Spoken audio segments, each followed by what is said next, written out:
रोहा शहर आणि तालुक्याच्या सर्वांगीण विकासासाठी प्रशासन आणि लोकप्रतिनिधींनी समन्वयाने काम करून सर्व योजनांची प्रभावी अंमलबजावणी करावी, अशा स्पष्ट सूचना खासदार सुनील तटकरे यांनी दिल्या।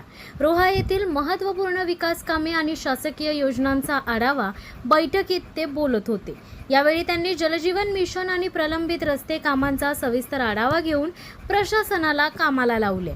उन्हाळ्याची तीव्रता वाढत असल्याने नागरिकांना पाणी टंचाई भासू नये यासाठी खासदार तटकरे यांनी जलजीवन मिशन अंतर्गत सुरू असलेल्या कामांची प्रत्यक्ष पाहणी केली आहे।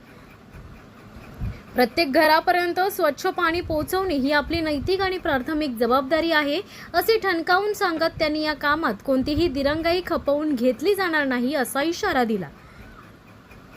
पाणी पुरवठ्याचे नियोजन चोख ठेवण्याबाबत त्यांनी संबंधित विभागाच्या अधिकाऱ्यांना विशेष सूचना दिल्या आहेत। रोहा आणि मानगाव परिसरातील प्रवाशांसाठी डोकेदुखी ठरलेल्या वाहतूक कोंडीवरही या बैठकीत महत्त्वपूर्ण चर्चा झाली आहे। मानगाव बायपासचे काम तातडीने पूर्ण करून नागरिकांना दिलासा देण्याचे निर्देश त्यांनी संबंधित विभागांना दिले आहेत। यामुळे प्रवासाचा वेळ वाचणार असून शहराअंतर्गत होणारी वाहतूक कोंडी सुटण्यास मदत होणार आहे।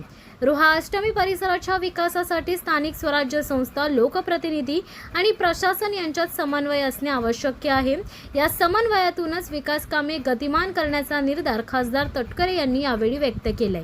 या महत्त्वपूर्ण बैठकीला माजी आमदार अनिकेत तटकरे, नगराध्यक्ष, पंचायत समिती सभापती, जिल्हा परिषद व पंचायत समितीचे सर्व सन्माननीय सदस्य, प्रांत अधिकारी, मुख्य अधिकारी तसेच रायगड जिल्ह्यातील प्रमुख कार्यकर्ते, संतोष हिरवे आणि इतर मान्यवर उपस्थित होते। Lokrashtra Marathi news bureau, Raigad.